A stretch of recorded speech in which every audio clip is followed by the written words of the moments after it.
Ashes glowing faintly in the hearth. A girl sitting quietly, face smudged with soot. She dreams of a different life, but how far back does her story really go? Does she only lose a shoe, or is there more buried in the ashes than we've been told?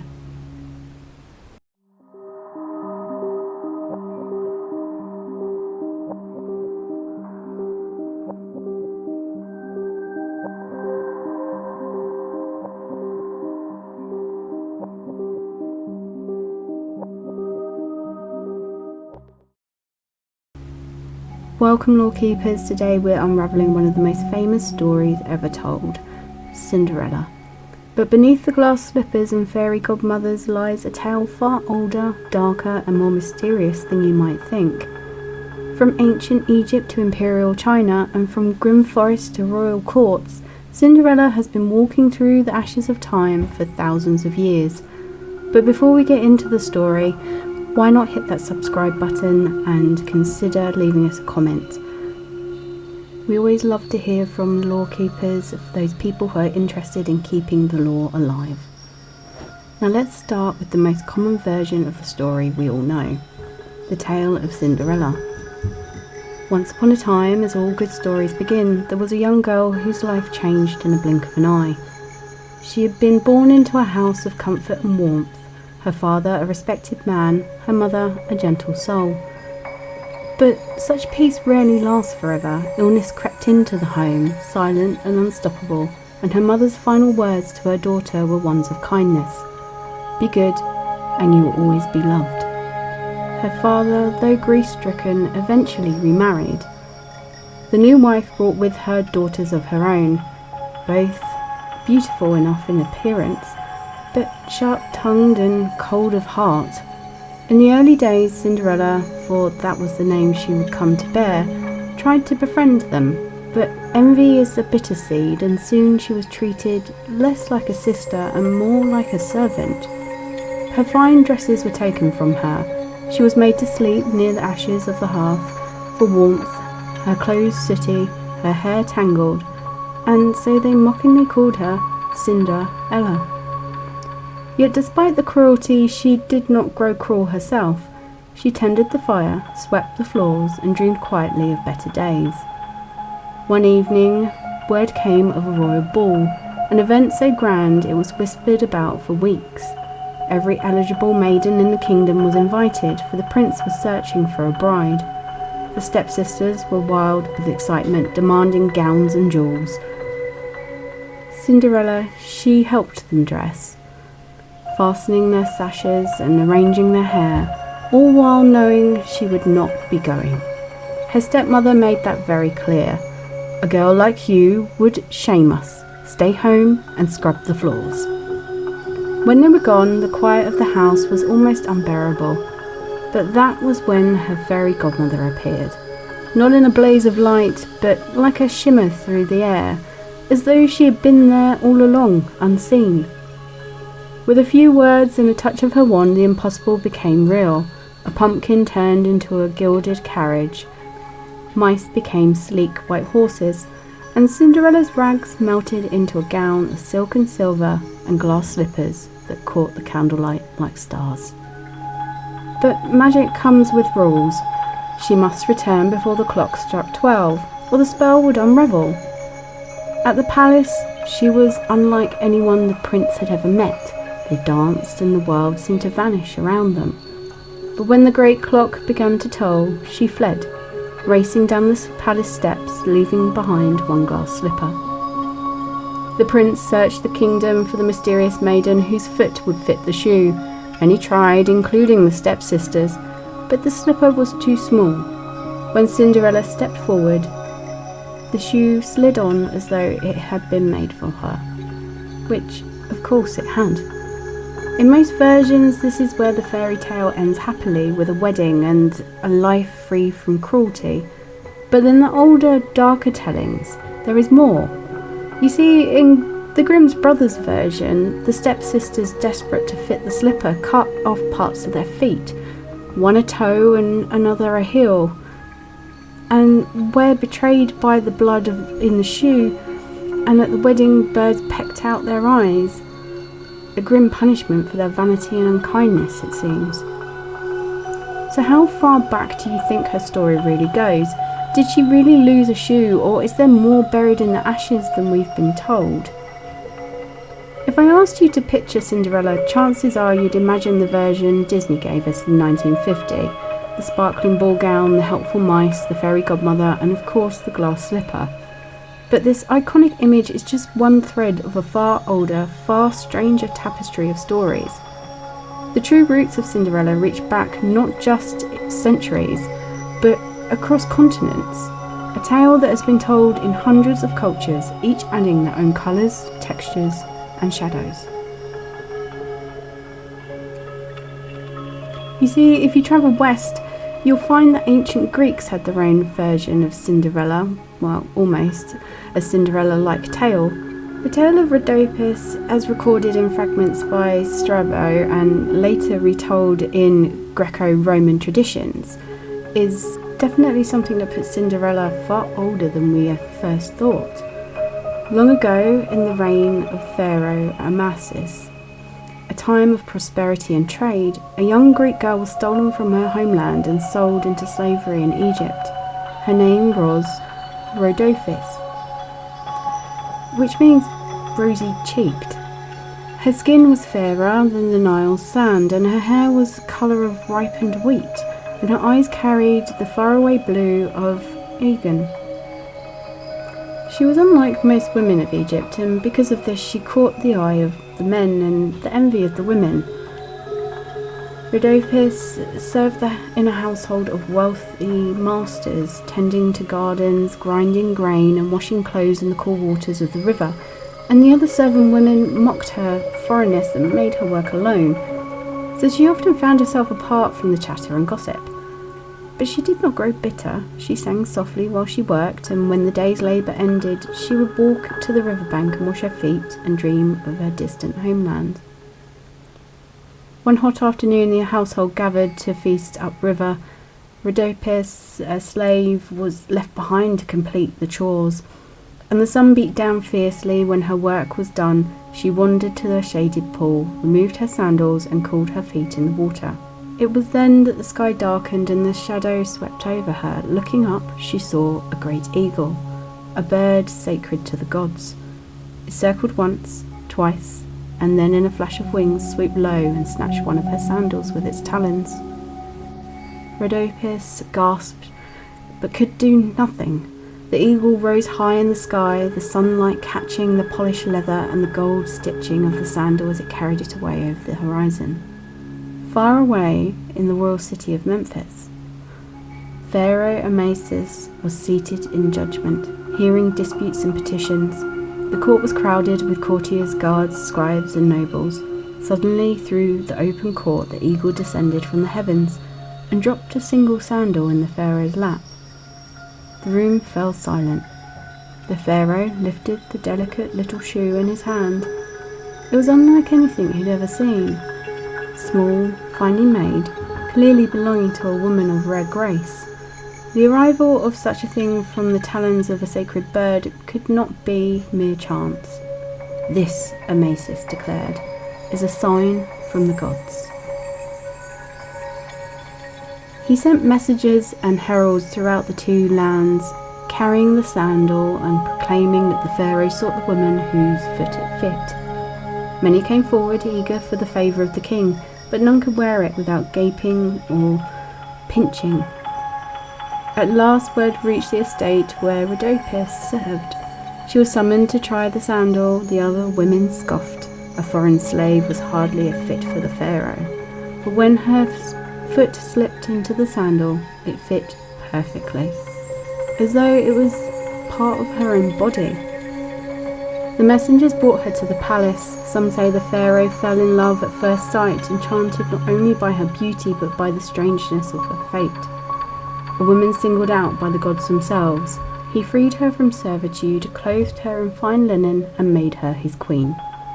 And so Rhodopis, the Greek girl who washed her feet in the river, rose from obscurity to royalty, all because of a sandal carried by a bird from heaven. In his telling, there is no cruel stepmother, no fairy godmother, and no pumpkin carriage, but fate, the gods, and a single lost shoe. But already the bones of the story are there, a lost shoe, a search for the wearer, and a rise from obscurity to splendour. But how about we try something else? Ye Xian, the Chinese Cinderella. One of the earliest known versions comes from China around the 9th century. In the Tang dynasty, she was known as Ye Xian. In a place called Wudong, there lived a man with 2 wives. The first wife was kind and gentle, and she bore him a daughter named Ye Xian. But fate was cruel, and Ye Xian's mother died when the girl was still young. Soon after, the father married again, and the second wife, unlike the first, was proud, jealous, and hard of heart. When Ye Xian's father also passed away, the stepmother's true nature emerged. She treated her own daughter like a pearl and Ye Xian like a servant, forcing her to work from dawn until moonrise. Ye Xian's hands grew raw from grinding rice, her back ached from carrying water, and her only moments of peace were by the quiet banks of a nearby pond.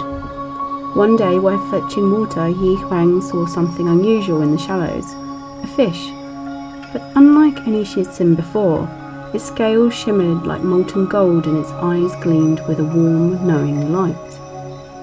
Ye Xian felt an instant connection. She began to visit the pond every day, bringing scraps of food to the fish. When she spoke to it, it seemed to listen. It was her only friend in the world of cruelty. Her stepmother, however, noticed that Ye Xian came home with less food each day. Suspecting she was feeding someone in secret, she followed her one morning. Seeing the strange golden fish, the stepmother hatched a plan. The next day, while Ye Xian was away, the stepmother disguised herself as Ye Xian's in her ragged clothes and went to the pond. The fish, thinking it was his friend, swam close, and the woman killed it with a hidden dagger. She took the body home, cooked it, and fed it to her family. When Ye Xian returned and called to the fish, there was only silence and ripples on the water. She wept until she fell asleep by the bank. In her grief, Ye Xian heard a voice, the spirit of an old man who peered before her. He told her, "The fish you loved was no ordinary creature. Its bones hold magic. Gather them carefully, place them in a hidden jar, and they will grant you what your heart desires." Ye Xian did as he said. Retrieving the gleaming bones from where the stepmother had discarded them, she hid them in her room, and from that day forward, whenever she prayed to them, her wishes came true. But the old man warned her to use the magic wisely. One spring, the people of Wudong prepared for the New Year festival, a time of music, dancing, and matchmaking. Ye Xian longed to go, but her stepmother, fearing her beauty would draw attention away from her own daughter, forbade it, and left her to grind rice at home. When they were gone, Ye Xian went to the jar of fish bones and whispered her wish. In an instant she was dressed in a gown of sea-green silk, the colour of deep waters, embroidered with the threads that shone like moonlight. On her feet were slippers of solid gold, delicate as if spun from sunlight itself. She went to the festival and she danced among the crowds. Everybody turned to watch her. Her beauty and grace seemed otherworldly. But she dared not stay too long, lest her stepmother see her. In her haste to leave, one golden slipper slipped from her foot and was lost in the crowd. The slipper had found its way to the ruler of a neighbouring island kingdom. The king was struck by its size and craftsmanship, far too small and fine for an ordinary woman. Convinced that the owner must be exceptional, he sent word across the land that he would marry the woman whose foot fit the golden shoe. Many tried and failed, including Ye Xian's stepsister. Finally, Ye Xian herself was brought forward. The slipper fit perfectly, and she was produced its mate from her sleeve. The truth was clear. The king was captivated by her story, the beauty, the hardship, and the strange magic of the fish. He married her, and Ye Xian's days of servitude ended. As for the stepmother and her daughter, different tellings disagree here. Some say they were driven into exile, and others say that they were cursed to death with a sudden rockfall, a punishment seen as the will of heaven. You see, this is another old telling of that perfect setup of from rags to ruin and the lost shoe. In the Middle East, the 1001 Nights holds the story of the anklet, where the mistreated girl's fate changes after losing a jewelled shoe, leading a king to search for her. Here the transformation is less magical and more fate-driven, but the motive is still unmistakable. Then there's the European tradition, which eventually shaped Cinderella as we know it best. Giambattista Basile, an Italian storyteller, wrote La Gatta Centrenola, the Cat Cinderella, in 1634, a dark and somewhat unsettling version. So let's shift to the 17th century Italy, where the tale takes a darker turn. The Cat Cinderella is persuaded by her governess to kill her stepmother, a violent start that sets the tone for morality and a morally complex story. But the governess quickly takes her place as the new stepmother, bringing 6 daughters and even crueler than before.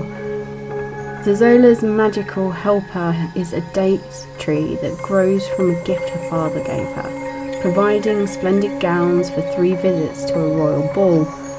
Each time she appears in the magnificent dress, leaving the prince enchanted until he finds and marries her. This version is raw and dark and a reminder of Cinderella's folk roots long before the tale was softened for children. It contains some familiar themes: step-family cruelty, magical aid, royal recognition, but wrapped in shadows and moral ambiguity. When we think of Cinderella today, the image is soft and sparkling in comparison, a gentle girl rewarded for the patience and kindness, aided by a whimsical fairy godmother, and a magical pumpkin carriage, let's not forget. But if we travel back into that 17th and 18th centuries, the story was darker, sharp around the edges and soaked in shadows. Charles Perrault's Cinderella in 1697, the French writer gave us a first polished literary version that introduced many of the details we now take for granted. The fairy godmother, the pumpkin transformed into a coach, mice turned into horses, and of course the glass slipper. Perrault's Cinderella was the embodiment of grace, kindness and virtue, a reflection of aristocratic ideals in the courtly salons of Louis' France. His tale wasn't just a story, it was a moral lesson. Good manners and patience would bring you reward. Yet even in this refined version there is an air of mystery. The glass slipper, fragile, impossible to wear in real life, is a symbol. Some scholars think Perrault may have meant a kind of squirrel fur used in royal garments, but though through translation it became the glass, a slipper, it isn't just footwear. It's a shimmering emblem of purity, uniqueness, and the fragile nature of fate. Now, across the Rhine, the Brothers Grimm collected folk tales rooted in the oral traditions of Germany, and their Cinderella, Aschenputtel, was a stark contrast to Perrault's courtly princess. Aschenputtel's story begins with the loss and hardship. Her mother dies, but from her grave grows a hazel tree, a source of magical aid throughout the tale. Unlike a fairy godmother, this is the connection to ancestors and nature, a reoccurring theme that we find in German folklore. And the stepsisters are cruel, forcing Aschenputtel to perform endless chores, sorting lentils from mixed ashes. The imagery of soot and dirt here isn't just cosmetic, it represents social exclusion and the burden of grief. The ball was no single night, but a 3-day festival, heightening suspense and the trials the heroine must endure. And then the grim justice of folktale. The stepsisters mutilate their feet to fit in the golden slipper, One cuts off her toes and the other her heel. But the prince sees the blood and rejects them. At the wedding, doves peck out their eyes, a brutal punishment for envy and cruelty. You see, this darker ending is reminding us that Cinderella wasn't always a gentle girl waiting for rescue. She was a figure whose resilience was tested by cruelty, where justice was harsh and swift. What connects Perrault and the Grimms is the enduring themes of transformation, justice and social mobility, but their versions reflect very different cultural contexts. Perrault's Cinderella is a courtly ideal, shaped by the refined world of salons and royal courts. The magic is elegant, the heroine patient and forgiving.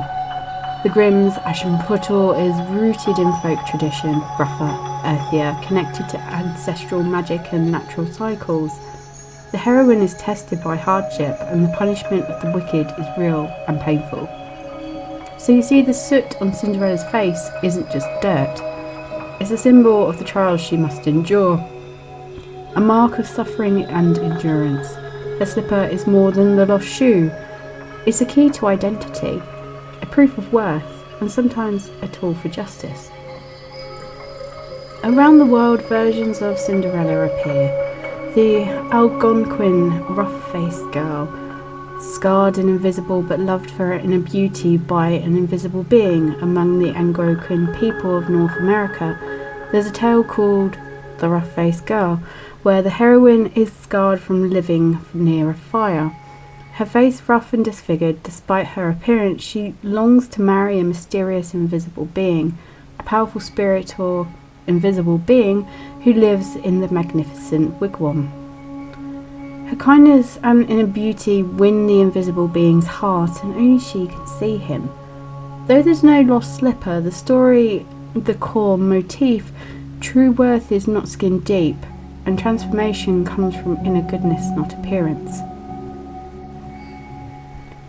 And in Scottish folklore, the story of Rashing Coatie involves a young girl forced into servitude wearing a coat made of old sacks. She attends a royal ball with magical assistance and leaves behind a shoe, which the prince uses to find her.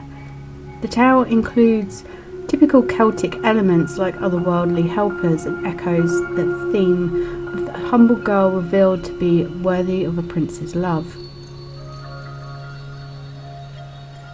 Often these stories focus more on fate and destiny than magic, with kings searching for the slipper's owner not because of a spell, but because the shoe was a sign of a hidden note identity. These tales heighten the cultural emphasis on honour, family, lineage and divine will. One of the darker variants comes from Vietnam. The story of Tam Cam is brutal, filled with jealousy, murder and reincarnation. Tam, the heroine, suffers terribly at the hands of her stepmother and stepsister. She is killed and comes back in various forms, as a bird, a tree, a piece of cloth, each time seeking justice and reunion. This version is a vivid example of the tale's themes of resilience, revenge, far removed from that soft fairy tale that we know, but showing the rich complexity of Cinderella's evolution. But we must ask ourselves, why do these stories endure? The persistence of Cinderella-like stories across the world speaks to something fundamental, the hope for justice, the belief that kindness can triumph, and the desire for transformation and recognition.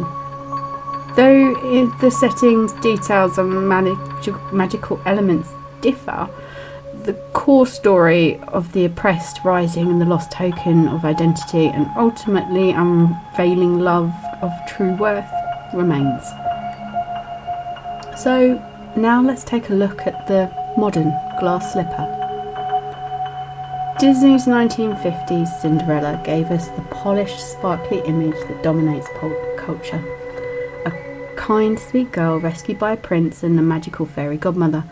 The darker edges were smoothed away for children's tales. More modern retellings, however, challenged this passivity, showing Cinderella as clever, strong and strategic, reclaiming her own fate.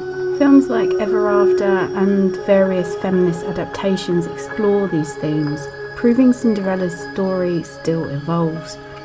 You see, at its heart, Cinderella is more than just a story about a lost shoe and a magical night. It's a tale woven from powerful symbols and archetypes, images that have echoed through folklore myth and human imagination for millennia. The slipper, delicate, often glass, sometimes golden, is a symbol that goes far beyond footwear. It represents identity and belonging, and the slipper only fits one foot. The true owner, the rightful person.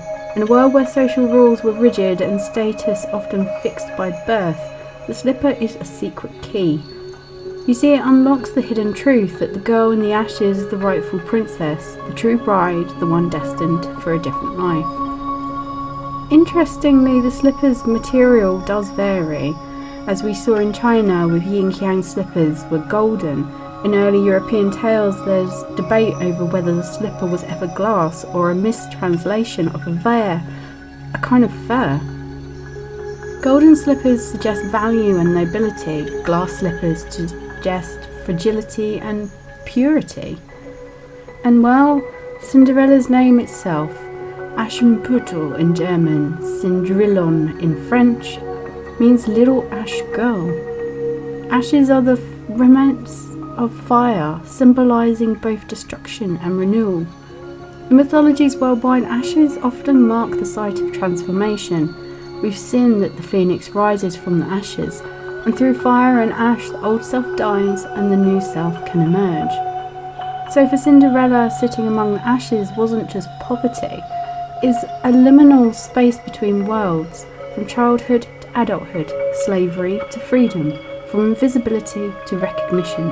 The soot on her face and her hands marks her as someone who has passed through fire and survived. From Ye Xian's golden fish to the hazel tree growing from Aschenputtel's mother, magical helpers in Cinderella stories often take on the form of animals or nature spirits.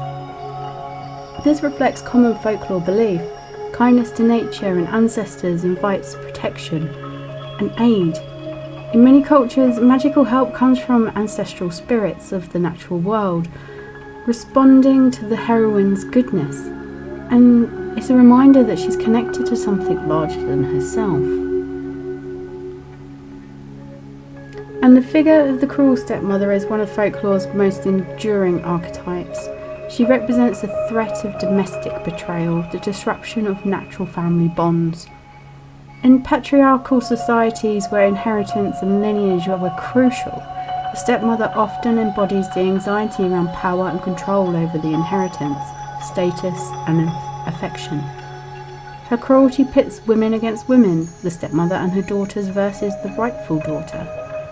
The stepsister's envy and violence emphasises the dark side of female rivalry, a theme explored in countless folklores and folk tales beyond Cinderella. And let's not forget the royal ball. It's not just a fancy party, it's a ritual of social recognition and transformation. For Cinderella, the ball is the liminal moment where her hidden identity is revealed, where she crosses from the margins into the centre of power. It's a test, a moment where she must navigate the challenges of new roles, often in disguise or concealment, before being fully accepted. You see, each element, the slipper, the ashes, the magical helper, the cruel family, is a piece of a larger symbolic puzzle about identity, transformation, justice, and the complex dynamics of family and society.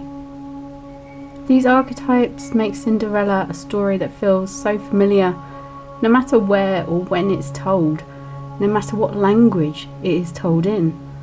They speak to the universal human experience of struggle, hope, and the desire to be seen for who we truly are. The glass slipper remains a powerful symbol, not just of romance, but of uniqueness, resilience, and finding out where we truly belong.